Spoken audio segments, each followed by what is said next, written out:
Welcome.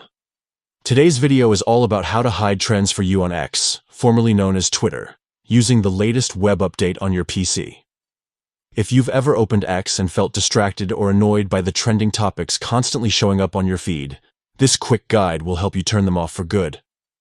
Let's get started. First, open x.com on your computer and make sure you're logged into your account. Once you're on the home page, look over to the left-hand side of the screen. You'll see the main menu there. Click on the option labeled More.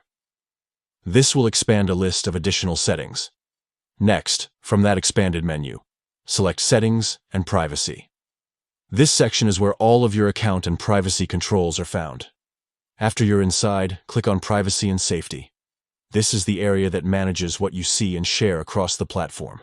Under Privacy and Safety, look for an option called Content. You see, give that a click. This is where you can personalize what appears on your timeline and in your Explore tab. Now, inside that section, find Explore Settings. This is the key step.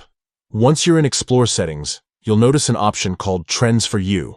If it's currently checked, that means X is showing trending topics based on your location and interests.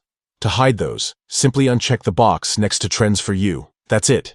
Once you uncheck that option, the change saves automatically. You won't see personalized trending topics anymore when browsing the Explore page or your main timeline. It's a simple adjustment, but it makes your X experience much cleaner and more focused. Sometimes, less noise means more peace of mind. So if you prefer a distraction-free scroll, hiding Trends for You is the perfect way to keep things calm and curated to your liking. Thanks for watching.